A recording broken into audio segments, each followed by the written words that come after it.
Hello students, I am Dr. Neelam Sharma. Welcome to my channel Vidya. Welcome to my channel EduLearn. और हम आज करा रहे हैं अपना फर्स्ट पेपर और आशा करती हूँ कि आप लोग अच्छे ही होंगे। शुरू करते हैं आज का अपना सेशन। और हमारे सेशन का आज का जो सेशन में जो हमारा टॉपिक है जिसको हम डिस्कस करेंगे वो है हमारा क्लास कम्युनिकेशन, कक्षा संप्रेषण। ठीक है, क्लास कम्युनिकेशन तो आप देखते ही आ रहे हैं। मुझे लगता है कि जो एमएड कर चुका है, बीएड कर चुका है, वो क्लास कम्युनिकेशन को देख चुका है ना, प्रैक्टिकली वो देख चुका है। लेकिन बस केवल अब थियोरेटिकली उनको पढ़ना है। ठीक है, क्लास कम्युनिकेशन हम देखते हुए चले आ रहे हैं। क्लास कम्युनिकेशन क्या है कि बच्चे के बीच में और टीचर के बीच में किस तरह का जो है टीचिंग लर्निंग प्रोसेस चलती है, उसमें क्या इंस्ट्रक्शंस यूज होते हैं, किस तरह के टीचर्स के हाव भाव यूज होते हैं, किस तरह के इसका वर्बल कम्युनिकेशन यूज होता है, किसका इन वर्बल नॉन वर्बल जो कम्युनिकेशन होता है, वो सारी चीजें इसमें आ जाती हैं।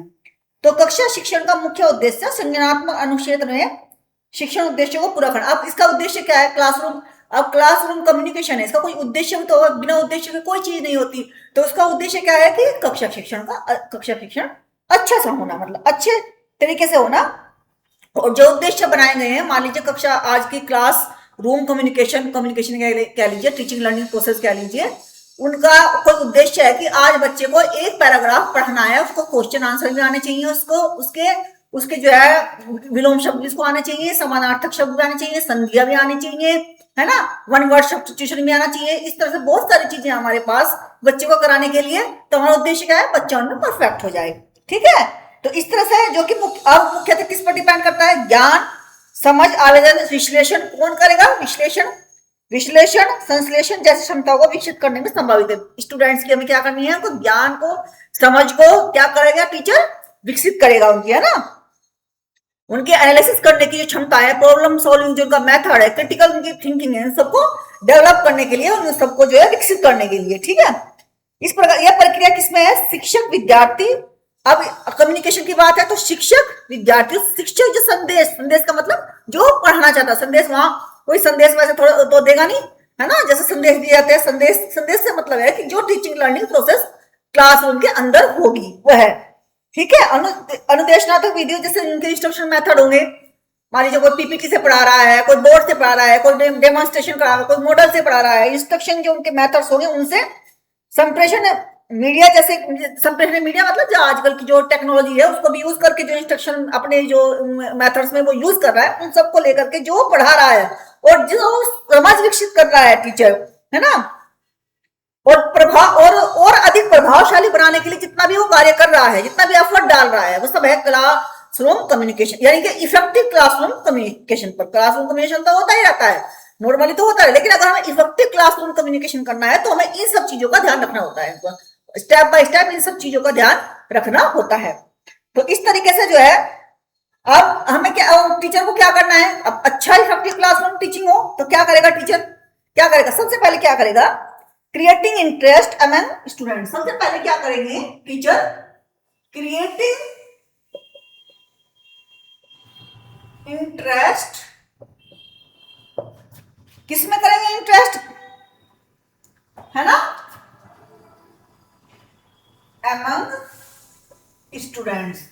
ठीक है भाई, पहले क्रिएट इंटरेस्ट जागृत करेंगे, तभी तो बच्चे को जब तक इंटरेस्ट ही नहीं आएगा किसी टॉपिक के अंदर तो पढ़ने के लिए तत्पर नहीं हो पाएगा। तो पहले तो इंटरेस्ट करेंगे, फिर विषय वस्तु को संगठित करना, यानी कि अरेंजिंग, यानी कि ऑर्गेनाइजिंग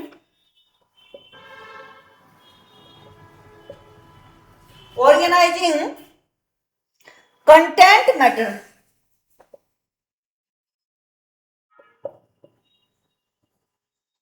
ठीक है, जो हमें पढ़ाना है, कंटेंट, पाठ्य वस्तु जो हमें पढ़ानी है, उस मैटर को ऑर्गेनाइज करना है।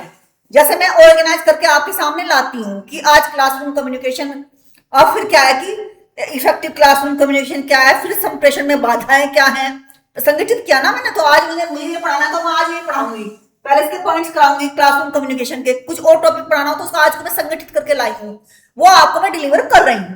ठीक है, इस तरीके से। फिर है उद्देश्य के अनुरूप पुनरावलोकन।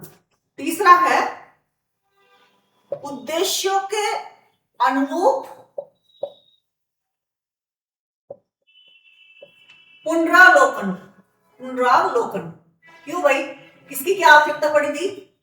है इंग्लिश में क्या बोलेंगे इसको? Review according to objective. क्या बोलेंगे इसको? रिव्यू अकॉर्डिंग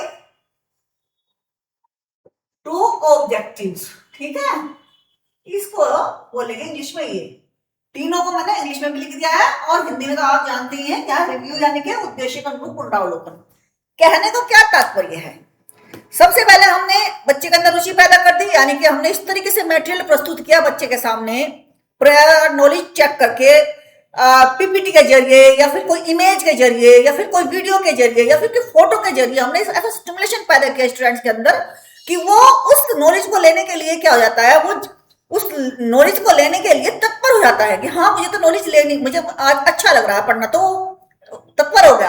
अब तत्पर होने के बाद में क्या हुआ, टीचर क्या करेगा, उस जो नॉलेज टीचर देना चाह रहा है उसको क्या करेगा टीचर, उसको तर्क शक्ति से, जैसे मैं तर्क शक्ति से, जैसे मैंने अभी जो आपको पहले तो बताया क्लासरूम कम्युनिकेशन क्या है, फिर मैंने बताया कि क्लासरूम कम्युनिकेशन किस तरह से क्रिएट किया जाएगा, मैंने पॉइंट्स लिखे आपको, है ना। ये सोपान है, इनके जरिए हम क्लासरूम कम्युनिकेशन ज्यादा बेहतर बना सकते हैं। तो इस तरीके से जो है संरचित करता है। या तो मान लीजिए संरचित करने का मतलब है, या तो अगर मैं पढ़ा रही हूँ आपको प्रोज तो गद्य पढ़ाऊंगी, कोई ऐसे पढ़ा दूंगी, पोएट्री पढ़ा रही हूँ तो मैं आपको कविता पढ़ाऊंगी। ठीक है, मेरा एक तरीका होगा ना, कविता पढ़ाऊंगी। और सोशल साइंस पढ़ा रही हूँ तो प्रश्न पैराग्राफ पढ़ा के प्रश्न उत्तर करवाऊंगी आपसे। तो मुझे पाठ्य वस्तु को जो क्या करना है, तर्क संगत बनाना है और संगठित करना है ताकि बच्चा अच्छी तरह से समझ सके। तो हर डिसिप्लिन होता है उसका एक तरीका होता है। जो इंग्लिश का तरीका है वो अलग, इंग्लिश लिटरेचर का तरीका है वो अलग है, संस्कृत लिटरेचर का अलग है, सोशल साइंस का अलग है, कंप्यूटर साइंस का अलग है ना। हम सबका अलग है, मैथ का अलग है, साइंस का अलग है, तो सबके अलग अलग तरीके हैं, मेथड्स हैं। ठीक है, अब जो है उद्देश्य के अनुरूप पुनरावलोकन। मान लीजिए मेरा उद्देश्य, मैं पढ़ा रही हूँ कविता, किसी को कविता पढ़ा रही हूँ। अब मेरा उद्देश्य क्या है, मेरा उद्देश्य क्या है कि आप जो है उस कविता का सारांश कर लें, उसके जो है विलोम शब्द तैयार कर लें, उनके शब्द अर्थ तैयार कर लें, ये मेरा एक उद्देश्य है। फिर जब मैंने आपको ऑर्गेनाइज करके वो पढ़ा दिया और मैं फिर क्या करती हूँ, मैं देखती हूँ कि जो उद्देश्य मैंने बनाए थे वो पूरे हुए कि नहीं हुए, बच्चों ने उतना लर्न किया कि नहीं किया, इफेक्टिव लर्निंग कम्युनिकेशन क्लासरूम में हुआ कि नहीं हुआ। तो इसका करते हैं हम पुनरावलोकन, रिव्यू अकॉर्डिंग टू ऑब्जेक्टिव्स के, है ना। फिर उसके बाद आता है फोर्थ हमारा प्रतिपुष्टि। अब भाई हमने रिव्यू कर लिया, बच्चों ने ग्रेस्प कर लिया, लर्न कर लिया, तो अब आ जाता है हमारे पास नेक्स्ट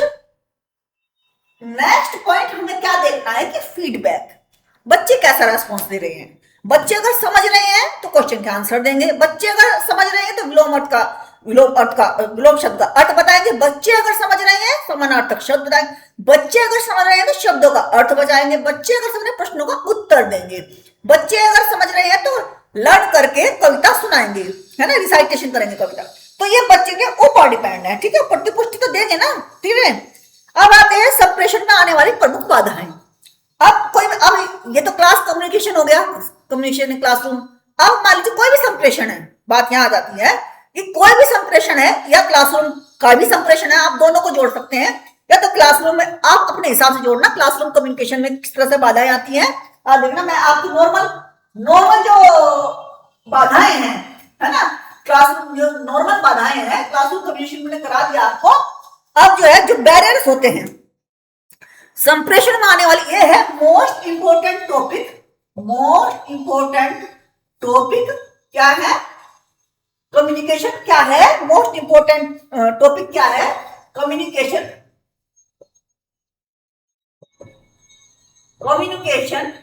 बैरियर्स। ठीक है, अब कैसे बैरियर्स हैं, यानी कि बाधाएं, कम्युनिकेशन, संप्रेषण या संचार कह लीजिए, संप्रेषण क्या सकता है लिखा हुआ, अगर हिंदी में आप पेपर देंगे और इंग्लिश में तो एक ही शब्द आएगा, कम्युनिकेशन। ठीक है, तो अब संप्रेषण में आने वाली प्रमुख बाधा है, आप क्लासरूम टीचिंग के संदर्भ में इसको देख सकते हैं। मान लीजिए संगठनात्मक बाधाएं, सबसे पहली बाधाएं कौन सी है हमारी, संगठनात्मक।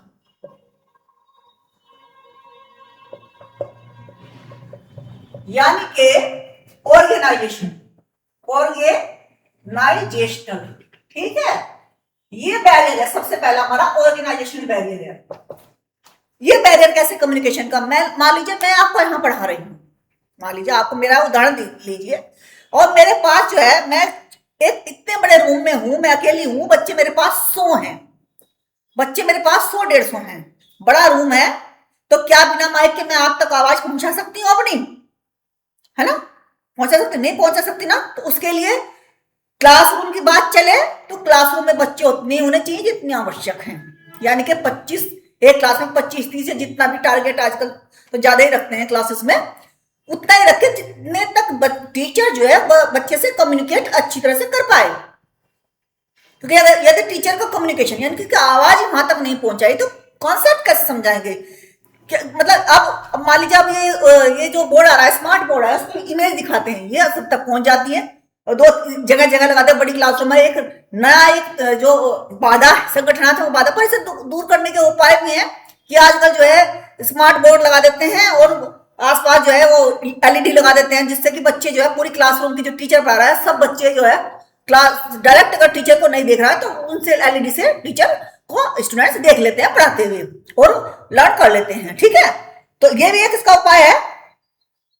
कर्मचारियों के बीच भौतिक दूरी क्या है, कम्युनिकेशन, मान लीजिए मैं कम्युनिकेट करना चाह रही हूं और उनकी मुझसे दूरी है, कर्मचारियों की दूरी मतलब आपस में अगर दूर दूर बैठे हुए हैं तो कम्युनिकेट नहीं हो पाएगा।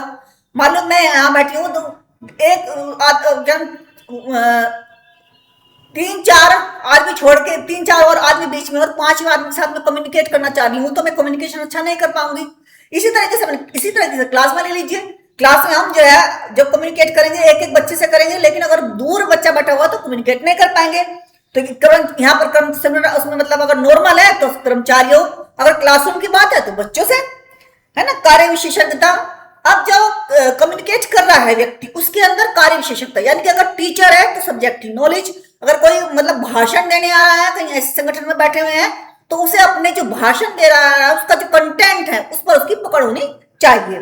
फिर संगठन की संस्कृति या स्वतंत्र और विश्वास पर प्रभाव डालती है। आप संगठन की संस्कृति मतलब मान लीजिए जहां आप स्पीच दे रहे हैं, मान लीजिए आप भाषण दे रहे हैं और वो लोग आपको सपोर्ट कर रहे हैं, यानी कि तब क्लैपिंग कर रहे हैं, कुछ भी कर रहे हैं, तो आपको उससे क्या मिलेगा, उससे एक आपके अंदर एंथुसियाज्म आएगा, एक आपको और अच्छा से बोलने का एक वो आएगा कि प्रेरणा मिलेगी कि हाँ मुझे अच्छा बोलना है। ऐसे ही क्लासरूम में यदि टीचर अच्छे से पढ़ा रहा है तो बच्चे जो है अगर फीडबैक दे रहे हैं तो टीचर को लग रहा है, टीचर को भी अच्छा लग रहा है और अच्छा पढ़ाने की कोशिश कर रहा है और अच्छे से कंटेंट को कंसेप्ट को समझाने की कोशिश कर रहा है। तो इस तरीके फिर संगठनात्मक नियम और अधिनियम, अब वहां के कुछ नियम और अधिनियम भी होते हैं। तो हमें नियम अधिनियम का मतलब क्या है कि जिस संगठन में जा रहे हैं आपको एक टॉपिक दे दिया गया है निश्चित, तो आपको उस पर ही बोलना है, उससे मतलब उससे इधर नहीं बोलना है। आपको वहां कोई कंसर्ट चल रही है, कोई कॉन्फ्रेंस, जहां भी आपको बोलने की कोई कॉन्फ्रेंस, कोई जो है वो सेमिनार है, जहां भी आपको वर्कशॉप, जहां भी आप बोलना चाह रहे हैं, कोई संगठन ऐसा है, वर्कशॉप है, सेमिनार है, कहीं भी है, और क्लासरूम की बात है तो क्लासरूम में भी आपके पास स्पेसिफिक सब्जेक्ट होता है, उसका टॉपिक होता है, कंटेंट होता है। इस तरीके से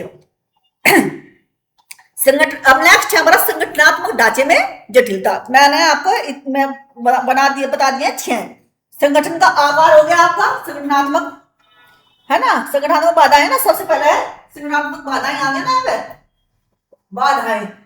अब ये संगठनात्मक बाधाएं है पहला, तो इसमें बाधाओं में क्या है, सबसे पहला क्या है, आकार, संगठन का आकार या ऑर्गेनाइजेशन का, या फिर कह लीजिए ऑर्गेनाइजेशन का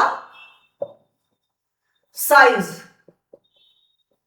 कह लीजिए या फिर आकार, ठीक।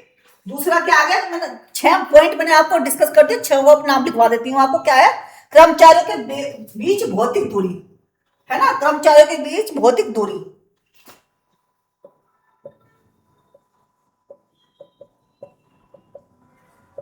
के बीच भौतिक दूरी, ठीक है, भौतिक दूरी के फिजिकली में एक दूसरे से बहुत दूर दूर जो है खड़े हुए हैं फिजिकली। फिर है कार्य विशेषज्ञता, तीसरा है कार्य विशेषज्ञता, कार्य विशेषज्ञता मतलब नॉलेज ऑफ, मतलब डीप नॉलेज ऑफ द, क्या कहेंगे इसको, कार्य विशेषता मतलब इसको यही कहेंगे डीप नॉलेज ऑफ सब्जेक्ट, जिस पर आप जो कार्य कर रहे हैं, जो एक्ट आप कर रहे हो, जो भी आप कर रहे हो, कंटेंट पढ़ा रहे हैं, कंटेंट जो भी डेमोन्स्ट्रेशन करा के देख रहे हैं क्लास में, मतलब कहीं कम्युनिकेशन कर रहे हैं, डेमोन्स्ट्रेशन करा रहे हो, तो उसमें जो भी आप कार्य कर रहे हो उसमें आपको विशेषज्ञता होनी चाहिए। फिर संगठन की संस्कृति स्वतंत्रता और विश्वास पर प्रभाव डालती है। ये क्या है, संगठन की संस्कृति, नेक्स्ट पॉइंट है, लिख लीजिए आप, संगठन की संस्कृति या स्वतंत्रता और विश्वास पर प्रभाव डालती है ना। तो ये लिख लीजिए आप, ये मैंने आपको क्लियर कर दिया था पॉइंट। संगठनात्मक नियम और अधिनियम है ना, संगठन के नियम और अधिनियम होता है, जहां आप कम्युनिकेशन कर रहे हैं वहां। फिर है संगठन ढांचे में जटिलता, वहां जटिलता भी हो सकती है, कुछ आपको उनके अकॉर्डिंग कुछ उसमें फिर अपनी जो स्पीच है या आपका जो कंटेंट, क्लासरूम की जटिलता क्या, आप जटिलता क्या मतलब है कि हर आदमी आपकी बात पर ध्यान दे रहा है नहीं, कुछ ऐसे तो नहीं है कुछ जो ऐसे तत्व हो जो आपको डिस्टर्ब कर रहे हो, ऐसे क्लास में कुछ बच्चे ऐसे होते हैं जो डिस्टर्ब कर देते हैं क्लास को। इस तरह से संगठन ढांचे में जटिलता या फिर क्लासरूम में जटिलता, आप दोनों को मिलाकर पढ़ लीजिए इसको, ठीक है। अपर्याप्त सुविधाएं और अवसर, मान लीजिए कुछ सामान ही नहीं है ना, अपर्याप्त सुविधाएं और अवसर,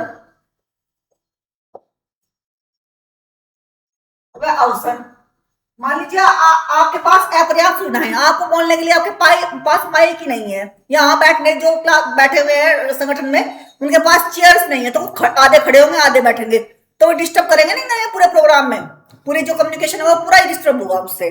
तो ये चीजों का ध्यान रखना चाहिए, उनका अवसर भी, बोलने का अवसर भी मिलना चाहिए, यानी कि बोलने का अवसर भी, इतना शोर मचा रखा है कि जो कम्युनिकेट करने वाला व्यक्ति है उसको बोलने का अवसर ही नहीं मिल रहा है, इतना शोर मचा रखा है, नॉइज कर रखा है।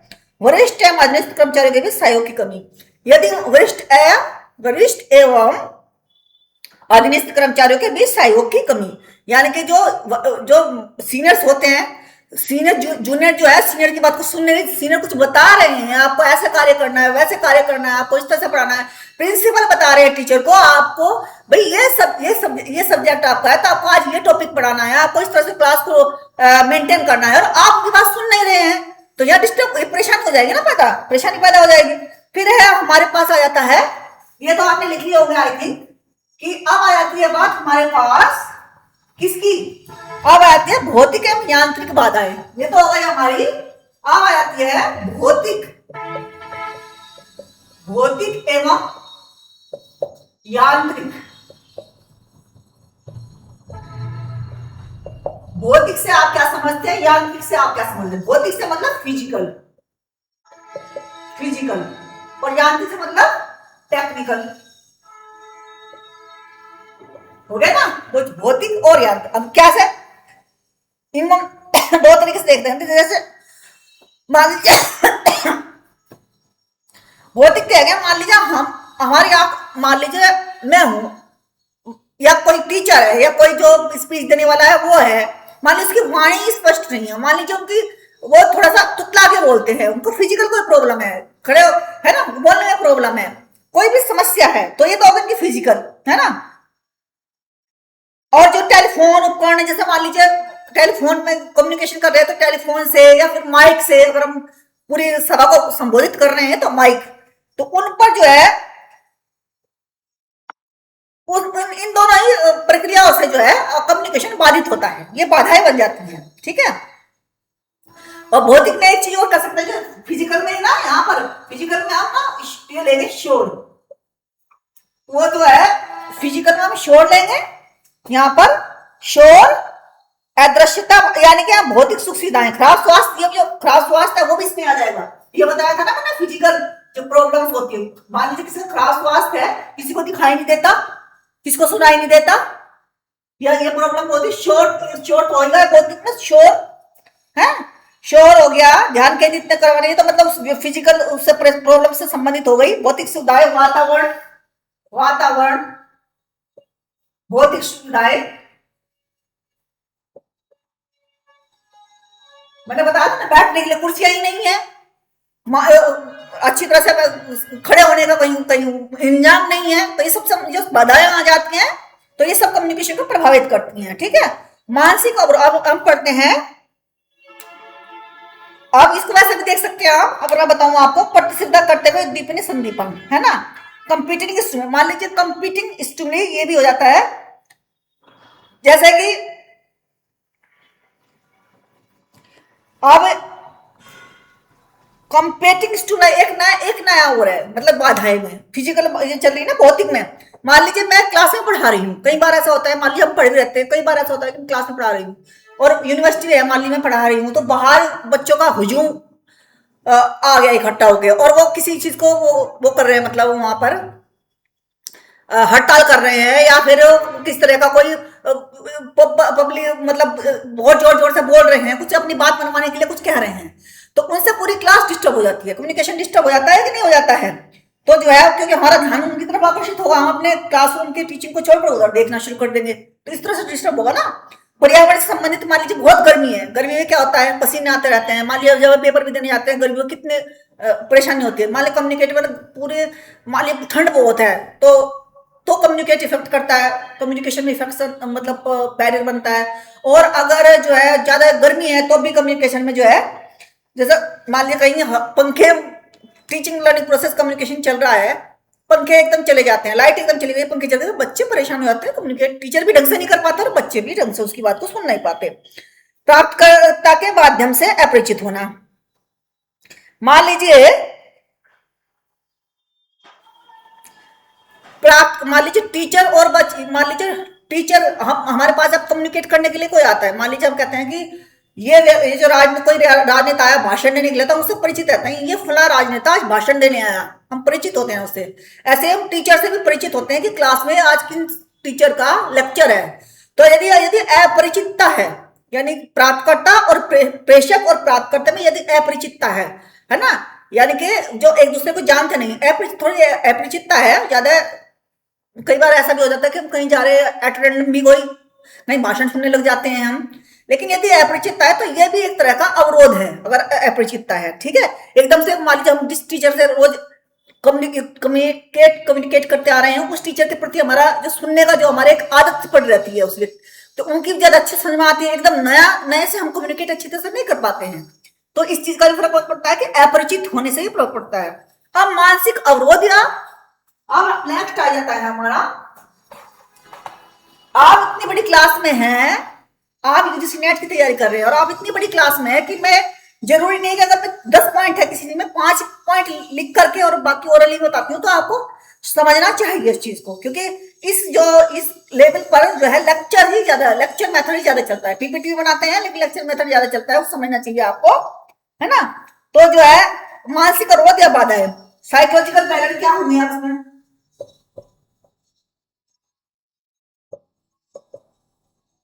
साइकोलॉजिकल बैरियर क्या होंगे, साइकोलॉजिकल बैरियर्स क्या होंगे, व्यक्ति विशेष संदर्भ।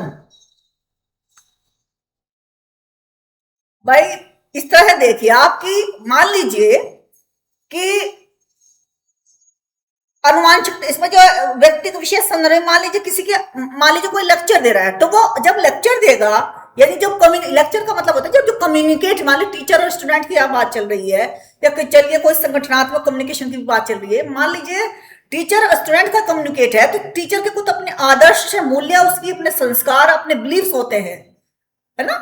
आदर्श संस्कार बिलीव्स होते हैं, कुछ टीचर के होते हैं, अपने आस्था विश्वास होते हैं, तो उसके अकॉर्डिंग ही वो लेक्चर में उन चीजों को इंक्लूड करेगा, है ना, इंक्लूड करेगा ना। तो इस तरीके से जो है व्यक्ति विशेष संदर्भ, इसको जो है बाधाएं हो सकती हैं। मान लीजिए कई बार इन चीजों का फर्क पड़ जाता है, जो हमारे आदर्श मूल्य जो जिस तरह के होते हैं, दूसरा व्यक्ति उसको सुनने, उस तरह से समझने के लिए तैयार नहीं है, तो ये भी बाधा आ जाती है। और आप जानते ही हैं, मान लीजिए मैं कोई, मान लीजिए कहना तो नहीं चाहिए, मान लीजिए इन चीजों का फर्क पड़ता है, जब हम उस पर होते हैं, अलग होते हैं, तो उनका फर्क पड़ता है।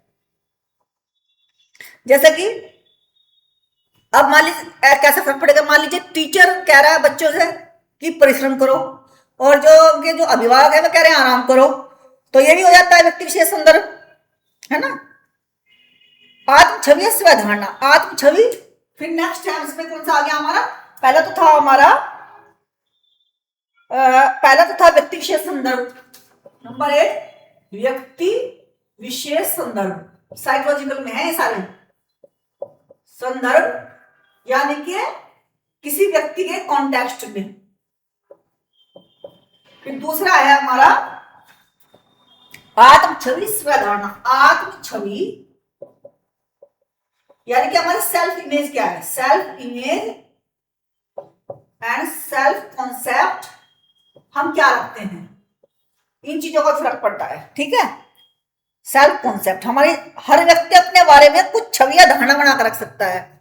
अगर जो कम्युनिकेट करने वाला ही निराश है, कम्युनिकेट करने वाला ही अपने बारे में सोचता है कि मैं कुछ नहीं हूं, तो क्या वो अच्छा कम्युनिकेट कर पाएगा? पहले तो कम्युनिकेटर में आत्मविश्वास, आत्मबल होना चाहिए।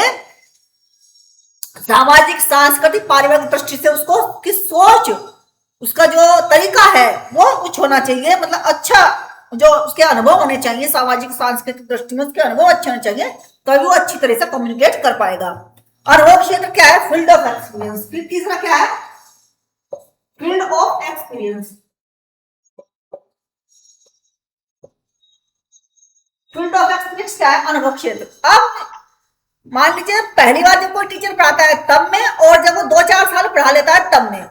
टीचर की बात कर रहे हैं तो टीचर संबंधित है। मान लीजिए कोई भाषण देने वाले की बात है, सेमिनार में कोई अपना प्रेजेंटेशन कर रहा है, तो उसमें हर जो जिस क्षेत्र में, कोई वर्कशॉप में कोई चीज को परफॉर्मेंस करके दिखा रहा है, तो वर्कशॉप में कुछ जो भी वर्कशॉप में वो कर रहा है, जो यानी कि जो भी वर्क जो कार्य उसमें करके दिखाया जाता है वो करके दिखा रहा है।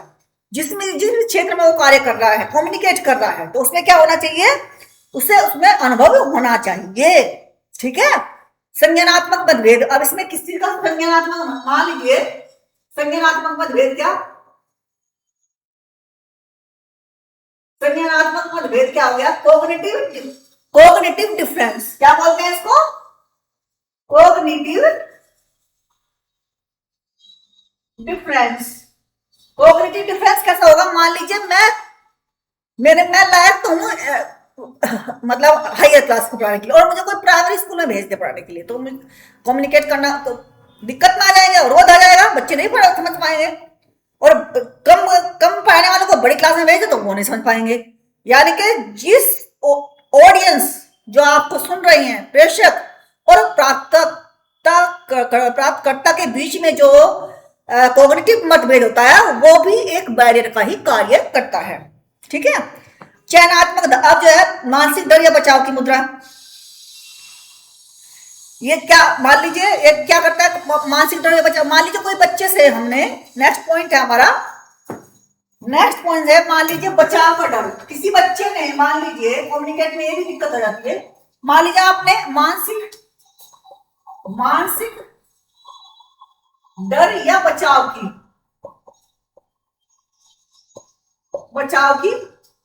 मुद्रा, ये क्या है? मान लीजिए आपने, मान लीजिए शरारत कर रहे हैं बच्चे क्लास में, और आपने पूछ लिया कौन शरारत कर रहा है। कोई बच्चा बेचारा डरपोक सा होगा, वो सोचेगा कि मैंने शरारत कर दी, तो टीचर क्या करेगा? उसे कान जो उसको पनिशमेंट मिल जाएगा बेचारे को बिना बात। तो ये चीज भी जो है कम्युनिकेट में अवरोध उत्पन्न करते हैं, मानसिक डर। चयनात्मक अवधारणा, चयनात्मक धारणा, फिर है चयनात्मक धारणा। इसमें क्या है? ये कम्युनिकेट का बैरियर है। कैसे बैरियर है? वो इस तरीके से बैरियर है कि यदि कई बार क्या होता है, टीचर भी बायस हो जाते हैं, कई बार, हमेशा तो नहीं, मतलब कुछ मान लीजिए कोई जान पहचान का बच्चा निकल गया, मान लीजिए कि कोई अनुकूल व्यवहार कर रहा है ना छात्र, जैसे मान लीजिए कोई हम मान लीजिए किसी जानते पहचानते हैं, या फिर हम वैसे ही किसी की छात्र के प्रति अनुकूल व्यवहार करते हैं, चाहे वो जैसा भी प्रदर्शन करे, हम कहेंगे कि नहीं इसने अच्छा ही किया है। तो ये होते हैं चयनात्मक धारणा, उसकी गलतियों का भी स्वीकार करना और उस पर ध्यान ना देना, तो वो सही से कम्युनिकेट नहीं कर पाएगा। ठीक है, निष्पंदन, फिल्टरिंग। फिल्टरिंग का मतलब क्या है कि फिल्टरिंग का मतलब क्या है? फिल्टरिंग अगर ये आ जाता है, इस तरह से क्वेश्चन आते हैं, फिल्टरिंग यानी कि निष्पंदन। आप फिल्टरिंग का आपने उसमें पढ़ा होगा निस्पंदन थ्योरी में, है ना, कमीशंस में। तो जो है निस्पंदन, फिल्टरिंग का मतलब कि जो आपको किसी तक बात पहुंचानी है, लेकिन आप उस तक तोड़ मरोड़ के बात पहुंचा रहे हैं, फिल्टर करके बात पहुंचा रहे हैं, जिससे कि उसमें जब तक उसके पास बात पहुंचती है इस तरह फिल्टर करते हैं कि उसका अर्थ ही बदल जाता है। तो इसको कहते हैं ग्रैप वाइन, भी इसको कहा जाता है। क्या कहा जाता है इसको? Grab wine. यानी कि एक आदमी को बात पड़ी, उसने 2 को बताई, इसने 3 को बताई, 4 को बताई, 5 को बताई, 7 8 तक बात जाता है, कुछ थी कुछ और हो गई कुछ। ठीक है, तो इस तरह से। अब भाषाई और सांस्कृतिक बाधाएं, भाषाई और सांस्कृतिक बाधाएं। भाषाई मतलब लैंग्वेज से संबंधित, क्या बोलते हैं इसको? इसको बोलेंगे लिंग्विस्टिक, लिंग्विस्टिक एंड भाषाई और कौन सी? Cultural barriers. Linguistic and cultural barriers, इसका मतलब तो आप समझ गए होंगे, बैरियर्स। ठीक है, पूरा नहीं लिखा मैंने, आप लिख लीजिएगा। अब है अर्थ संबंधी अवरोध। पहला कौन सा होगा इसमें? अर्थ संबंधी। ठीक है, अब अर्थ संबंधी कैसे? अर्थ संबंधी, संबंधी का लिखती स्पेलिंग गलत, अर्थ संबंधी अवरोध है ना, अर्थ संबंधी अवरोध। अब कैसे होगा ये कि मान लीजिए मैंने किसी को फैक्स किया, ईमेल किया, या कोई अदर तरीके से जो है मैंने लेटर ही लिखा बाय चांस, मैंने लिख दिया इंग्लिश में या कोई फ्रेंच लैंग्वेज में लिख दिया, स्पेनिश में लिख दिया, है ना, तो क्या होगा? जो पढ़ने वाला है उसको तो हिंदी आती है केवल, तो क्या वो कम्युनिकेट ढंग से कर पाएगा, अच्छी तरह से कर पाएगा? नहीं। तो इस तरीके से जो है वो कुछ का कुछ अर्थ लगा लेगा, जो अपनी मर्जी से लगाएगा तो कुछ का कुछ ही अर्थ लगा लेगा। उच्च प्रसंग या निम्न प्रसंग। दूसरा एक और है इसमें लिंग्विस्टिक कल्चर में, उच्च प्रसंग, उच्च प्रसंग यानी कि हाई कॉन्टेक्स्ट, या कुछ का होगा लो, या कह लीजिए लो कॉन्टेक्स्ट यानी कि निम्न प्रसंग। ठीक, इन चीजों का प्रभाव पड़ता है। ये कैसे पड़ता है प्रभाव? इसको इस तरह से है, जैसे मान लीजिए सबसे अच्छा उदाहरण इसका है भारत, सऊदी अरब, अरबिया, जापान, एशिया देश हैं। यदि हम सीधे मुद्दे पर बात करें तो उसको एक अनुबंध के रूप में, कॉन्ट्रैक्ट के रूप में दे तो उसे निम्न संबंध कहते हैं। और यदि हम कोई बात करने के लिए लंबी चौड़ी भूमिका बांधे, ठीक है, निम्न संदर्भ का मतलब, मान लीजिए हमने किसी को कोई बात कहनी है, मान लीजिए मुझे अपने बारे में बताना है, तो मैं बहुत बढ़ा चढ़ा के बातें करती हूँ। एक मतलब मैं उस लेवल की हूं नहीं, लेकिन अगर मैं बढ़ा चढ़ा के बातें करती हूँ तो क्या होगा? उस संदर्भ की बातें कर रही हूँ। लेकिन निम्न संदर्भ की मतलब उसी लेवल की। ठीक है, निम्न संदर्भ का मतलब क्या है? जो सीधे मुद्दे पर बात करें। क्या मतलब है इनका? जो सीधे मुद्दे पर बात करते हैं, सीधे मुद्दे पर बात करते हैं, वो जो है, जैसे मान लीजिए हमारा जो है सीधे सीधे मुद्दे पर बात करें उनको कहते हैं, और निम्न संदर्भ, उनको निम्न संदर्भ वाला कहते हैं। वैसे मैं बता देती हूँ किस तरह से बात, जैसे मान लीजिए मुद्दे चलते हैं, ये पॉलिटिकल मुद्दे, निम्न संदर्भ मुद्दे, इसमें ज्यादा अच्छी तरह समझ सकते हैं हम। जो पॉलिटिकल मुद्दे होते हैं ना, पॉलिटिकल मुद्दे, कोई किसी किन्हीं देशों को तो मूर्छ मुद्दे होते, मतलब बढ़ा चढ़ा के अपने, हमने ये किया, हमने वो किया, बड़े बड़े मुद्दे। और कहीं जो है टू द पॉइंट से बात करते हैं। कोई देश ऐसे है जो टू द पॉइंट अपने पॉलिटिकल मुद्दों को बताते हैं। तो इस तरीके से इनमें फर्क है। लंबी चौड़ी भूमिका बांधते हैं तो वे उच्च हो जाते हैं, और जो टू द पॉइंट बात करते हैं वो जो है किसी देश के जो पॉलिटिकल मुद्दों के बारे में भी हो सकती है। क्लासरूम में टीचर्स के बारे में भी बात हो सकती है कि एक टीचर जो है लंबी चौड़ी भूमिका बांध रहे हैं, सब्जेक्ट उसका जो है उस लेवल का है नहीं कि उन्होंने भूमिका वैसी बांध दी, इस तरह की बांध दी, बहुत हाई लेवल की बांध दी, ठीक है, या इधर उधर की बांध दी। फिर अब पार संस्कृति संप्रेषण, क्रॉस कल्चरल। फिर है नेक्स्ट हमारा क्रॉस कल्चरल कम्युनिकेशन। ठीक है, कम्युनिकेशन ये क्या है भाई? जब इसमें क्या है, क्रॉस मतलब भिन्न भिन्न अलग अलग संस्कृतियों की। जब हम क्रॉस कल्चरल अलग अलग संस्कृतियों के बारे में बात करते हैं, या उनको हम संवाद करते हैं, उनके बारे में बात करते हैं, उन संस्कृतियों के व्यक्तियों से संवाद करते हैं, तो जो है उनकी विभिन्नता समानताएं हैं, उनमें होंगी, जाहिर सी बात है। तो जो है कैसे वे दूसरे संस्कृति के लोगों से संवाद करते हैं, अब हम जो है ये क्रॉस कल्चरल संप्रेषण की इतना, जब हम दूसरी संस्कृति वाले लोगों से, दूसरी उसकी संस्कृति से बात हम करते हैं, तो हम उस लेवल, उस तरीके से बात नहीं कर पाते, क्योंकि हमको समझ नहीं पाते कि उनकी संस्कृति क्या है। हम समझ नहीं पाते ना, उनकी भाषा, मान ली भाषा का भी ज्ञान नहीं है, उनके तौर तरीकों का ज्ञान नहीं, तो नहीं कर पाते हैं। ठीक है। पार संस्कृति संप्रेषण मतलब उनकी जो है, उनकी पृष्ठभूमि अलग है, तो हम नहीं कर पाते हैं संप्रेषण, अच्छे से नहीं कर पाते हैं। ठीक है, बिना उनके जाने, बिना उनकी संस्कृति को जाने, है ना। फिर नेक्स्ट भाषा का अल्प ज्ञान, यानी कि भाषा, लैंग्वेज का अल्प ज्ञान, भाषा का अल्प ज्ञान, यानी कि कौन सी नॉलेज कही जाएगी इसको? Knowledge of language insufficient. क्या कही जाएगी इसको? Insufficient, insufficient knowledge of language. ठीक है, इनसफिशियंट नॉलेज ऑफ लैंग्वेज।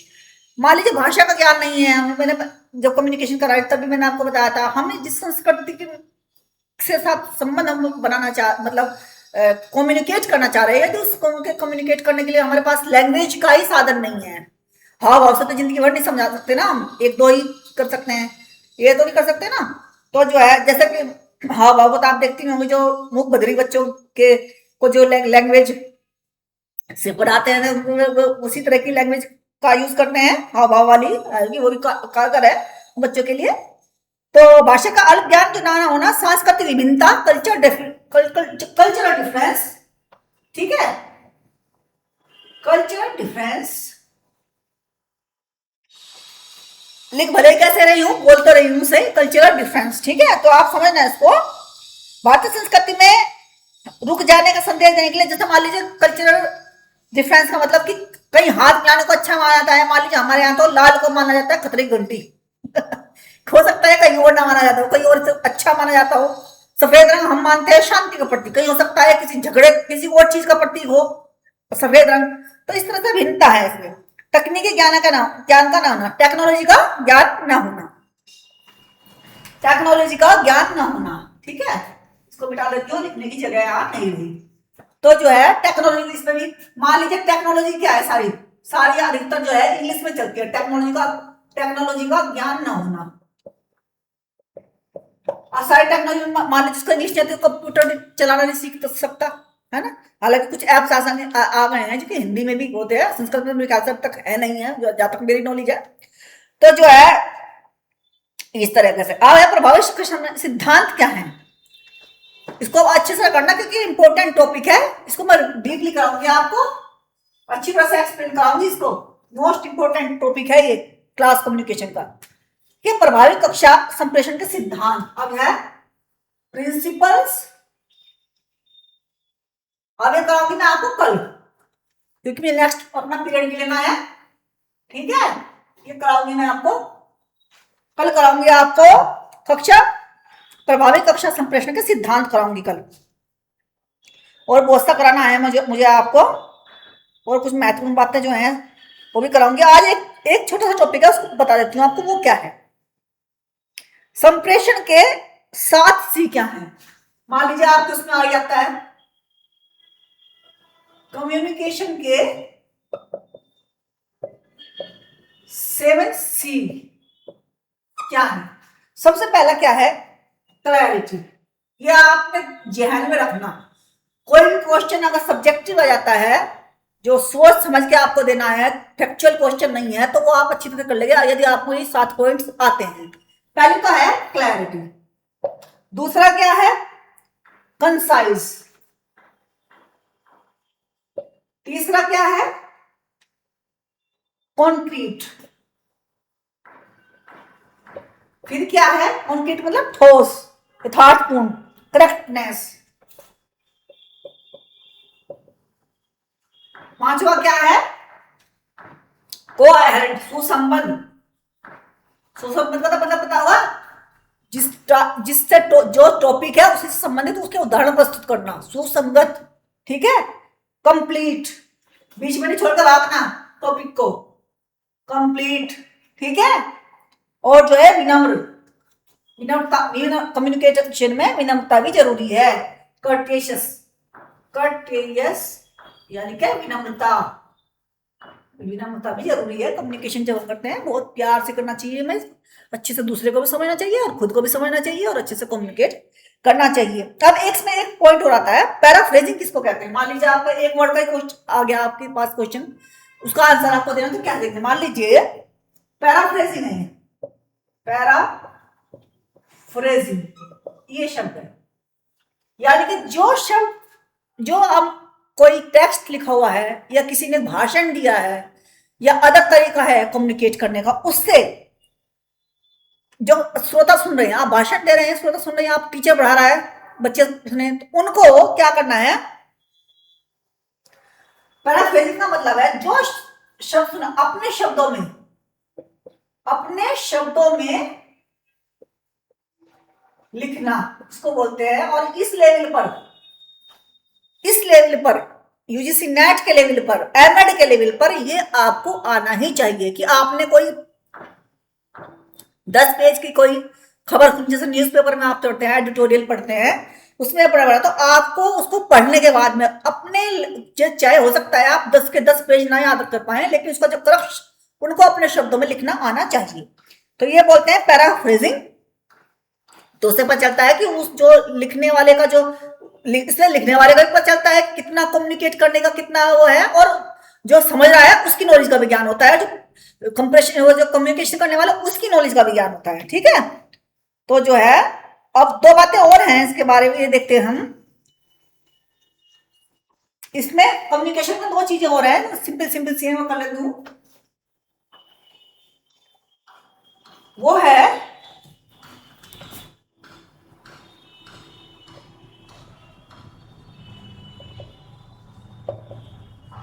देखिए सिंक्रोनस,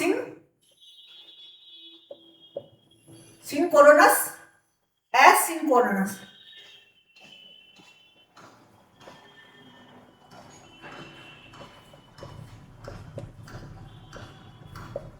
तुल्यकालिक, अतुल्यकालिक, अतुल्यकालिक। लिखने में भले मैं ऐसे लिख रही हूं, लेकिन समझा तो मैं अच्छे से रही हूं, आपको समझ में आ जाना चाहिए। जैसे कि समकालिक का मतलब है, समकालिक का मतलब ये है, सिंक्रोनस का मतलब ये है, समकालिक, समकालिक भी कहते हैं इसको, तुल्यकालिक भी कहते हैं। ठीक है, दोनों ही चीजें इसके अर्थ, और इंग्लिश में सिंक्रोनस कहते हैं, सिंक्रोनस, सिंक्रो, सिंक, हाँ सिंक्रोनस इसको कहते हैं, सिंक्रोनस कहते हैं। जैसे कि क्रिकेट मैच का टीवी या रेडियो से साथ सीधा प्रसारण, मान लीजिए क्रिकेट मैच चल रहा है, उसका सीधा प्रसारण हो रहा है, ठीक है, तो अब हमें वहां जाने की जरूरत है नहीं कि हम जाके, हमारा स्टेडियम में जाना जरूरी है, हम हमारा काम यहाँ भी हो रहा है बैठे बैठे। तो ये हो गया सिंक्रोनस।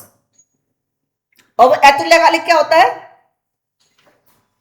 जब हम एट टाइम वहीं प्रेजेंट हो, है ना, जैसे कि मुद्रित सामग्री, रिकॉर्ड, श्रव्य दृश्य सामग्री, अपने कोई दृश्य व्याख्यान डाउनलोड किया, इसको आप बाद में अपनी सुविधा के अनुसार देख सकते हैं। मान लीजिए रिकॉर्डेड कोई चीज हो, रिकॉर्डेड चीज जब आप चाहे, जब जो है उसको देख सके, ठीक है, रिकॉर्ड करके रख ली, जब आपको समय मिला आपने तब देख ली, एसिंक्रोनस। ठीक है, समय शिफ्ट की क्या कहते हैं? Time shifting. अब नेक्स्ट है हमारा, एक शब्द और आया इसमें, टाइम शिफ्टिंग। और भी शब्द है बहुत सारे इसमें, देखती हूं मैं। टाइम शिफ्टिंग,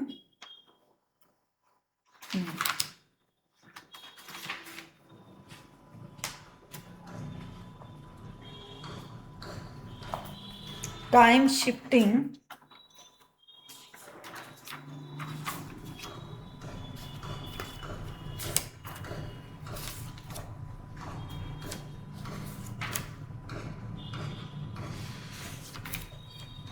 ग्रैप माइन तो मैंने समझा दिया था आपको, ग्रैप माइन, और ग्रैप माइन और देखते हैं, ग्रैप माइन और कराती हूँ आपको आज। ग्रैप माइन क्या है? लेटर कम्युनिकेशन, नए दो शब्द आए, देखते हूँ ग्रैप माइन क्या है। अब आपको जो करा देना इसमें, अब आपको करा देती हूँ मैं ग्रैप माइन। ग्रैप माइन क्योंकि ये भी इंपॉर्टेंट है, ग्रैप माइन, ग्रैप माइन क्या है?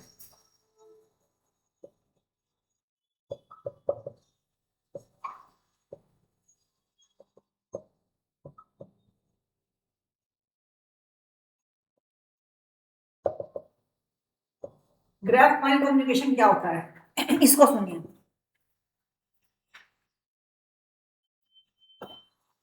Unofficial network. It is termed as graph mine. The term graph mine was used in the Civil War in America. कहने का मतलब है इनफॉर्मल और जो क्या कहेंगे इसको, इनफॉर्मल और अनऑफिशियल। जैसे कि हमने किसी को बात बताई, उसने 2 आदमियों को बताई, 2 ने 3 को बताई, 3 ने 4 को बताई, 4 ने, इस तरह से ग्रैप माइंड की तरह से जो है बातचीत कम्युनिकेट होता है।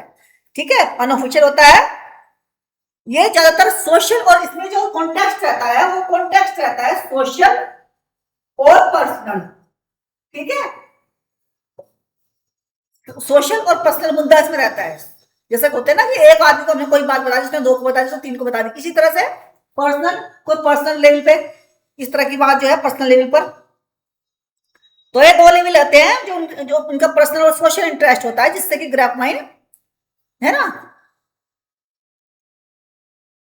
अब जो है, अब इसको देखते हैं लेटरल कम्युनिकेशन क्या होता है। एक नया और आया कम्युनिकेशन, ये मैंने आपको क्राइम था वो बता देती हूँ आपको मैं। लेटरल, लेटरल किसको कहते हैं, ये कुछ शब्द हैं जो आपको आने चाहिए। लेटरल, लेटरल, लेटरल, लेटरल किसको कहते हैं कि जो कम्युनिकेशन बिटवीन किसके बीच में, जो कम्युनिकेशन पीयर्स के बीच में, पीयर्स यानी कि पीयर्स मतलब आपस के जो है, मान लीजिए स्टूडेंट स्टूडेंट के बीच में, जो लोअर कर्मचारी है, लोअर कर्मचारी, बड़े कर्मचारी है, बड़े बड़े जो ऑफिसर्स हैं उनके बीच में, मेंबर्स ऑफ कम्युनिटी या coworkers belonging to the same hierarchical, same hierarchical में छोटे का छोटे के साथ में, बड़े का बड़े के साथ में, इसका इसके साथ, इस तरीके से जो है जो कम्युनिकेशन होता है उसका लेटरल कम्युनिकेशन कहते हैं, है ना। कोई भी हो सकता है, फॉर्मल भी हो सकता है, ये इनफॉर्मल भी, लेटरल या फॉर्मल भी हो सकता है। अब एक है इंटरस्केलर। मान लीजिए ये शब्द आ जाता है, आप इसमें परेशान हो जाओगे कि ये क्या शब्द आ गया। मान लीजिए इंटरस्केलर, इंटरस्केलर कम्युनिकेशन, ये भी कम्युनिकेशन एक तरह का, और ये शब्द आ गया इंट्रा। तब इसको आप सोचेंगे कि क्या शब्द आ गया, इंटरस्केलर, इंटरपर्सनल, इंटर वो तो पढ़ा था हमने, इंट्रापर्सनल और इंटरपर्सनल, लेकिन ये क्या आ गया। अब ये इस तरह से है, this happen between 2 parties who are at different level in hierarchy. Different level यानी कि ये जो है डिफरेंट लेवल है, यानी कि एक बड़े का और एक छोटे का, कोई बड़े स्तर का छोटे स्तर के साथ में, डिफरेंट लेवल के। The communication between them would be upward या डाउनवर्ड। ये तो इस तरह से हो सकता है या फिर इस तरीके से होता है। ठीक है, ये हो गया इंटरस्केलर। और इंट्रा में, इंट्रा में जो सेम लेवल पे, इंट्रा में जो सेम लेवल के हैं, सेम लेवल पर, स्केलर मतलब इंट्रा लेवल, सेम लेवल पर। तो इस तरीके से जो हो गया आपके ग्राफ माइंड, मैंने बता दिया आपको।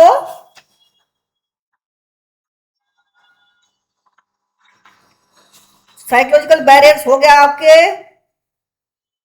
परसेप्चुअल, एक नया बैरियर है, उसे बोलते हैं परसेप्चुअल।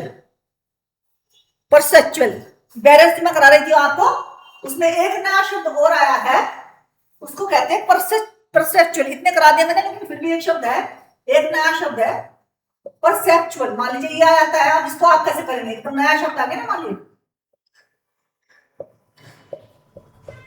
बैरियर, ये आ गया। अब इसमें क्या है, परसेप्चुअल, जो परसेप्शन प्लेस एंड, परसेप्शन का मतलब हमारे देखने का दृष्टिकोण, हमारा समझने का दृष्टिकोण, हमारा सोचने का दृष्टिकोण, और होता किस पर है, जो हमारे बिलीफ्स होते हैं, हमारे सिस्टम्स होते हैं, हमारी वैल्यूज होती है, उन पर डिपेंड करता है हमारे देखने का, सोचने का, समझने का।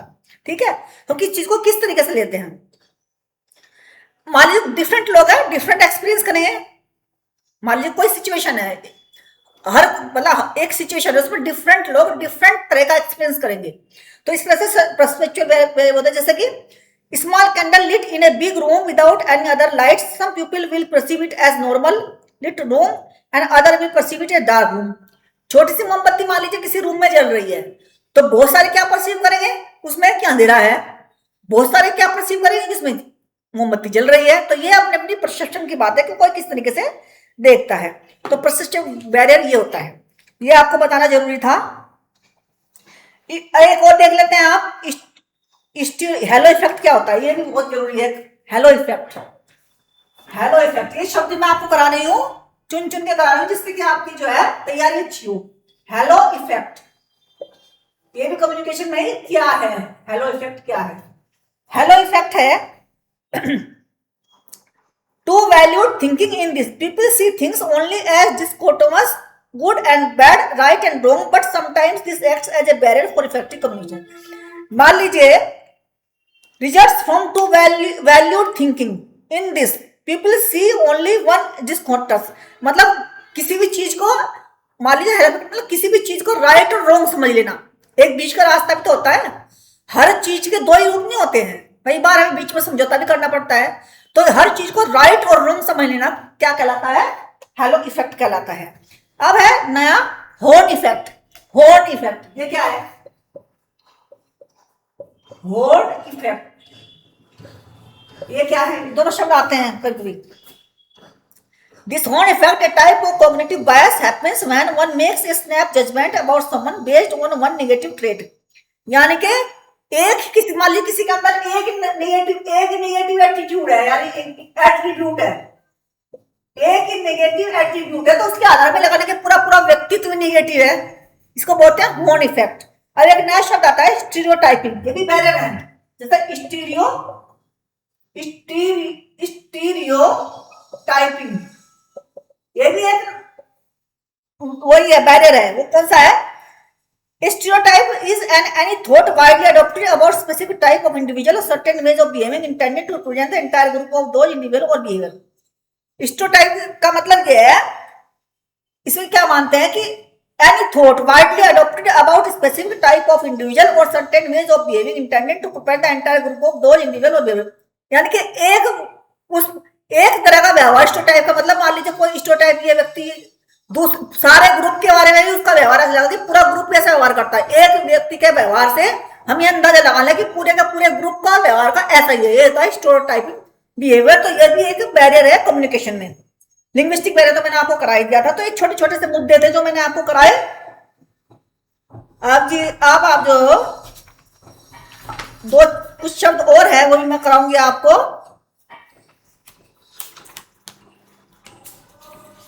है ना।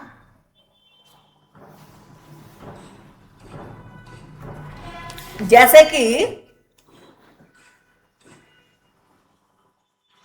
अब ये तो मैंने बता दिया, ये तो बता दिया कि बैरियर क्या है। अब ये बताऊंगी कि कैसे इंपोर्ट है, पहले ये बताऊंगी कि कैसे आपको बढ़ाना है ना, बढ़ाना कैसे है इस चीज को, है ना। तो कुछ इंपॉर्टेंट टर्म्स में करा रही हूँ कम्युनिकेशन संबंधी, जैसे ब्रॉडकास्टिंग, है ना। क्या करा रही हूँ आपको? ब्रॉडकास्टिंग। ब्रॉडकास्टिंग क्या है?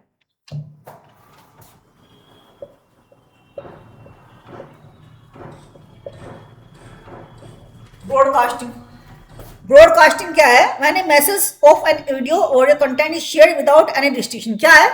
विदाउट, क्या बोलते हैं इसको? Without any restriction.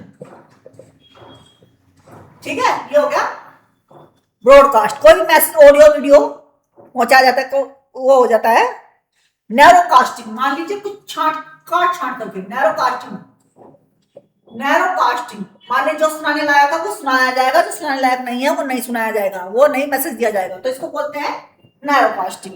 फिर नेक्स्ट है गेटकीपर। एक नया शब्द है, कम्युनिकेशन के बारे में ही जो है इंपॉर्टेंट टर्म्स ये है, those responsible person who decide if something is worthy or being printed or something should be not be published, है ना। गेटकीपर्स, जैसे हम वो करते हैं, ये वीडियो पब्लिश करते हैं तो उसमें आता है कि अभी आपका कार्य चल रहा है, चेक करेगा, तो ये है गेटकीपर, ये चेक करता है। ठीक है, गेटकीपर क्या पब्लिश किया जाना है, क्या नहीं किया जाना है। Yellow journalism. अब नेक्स्ट एक शब्द और आया है, येलो जर्नलिज्म। ये क्या है? येलो जर्नलिज्म ये क्या है?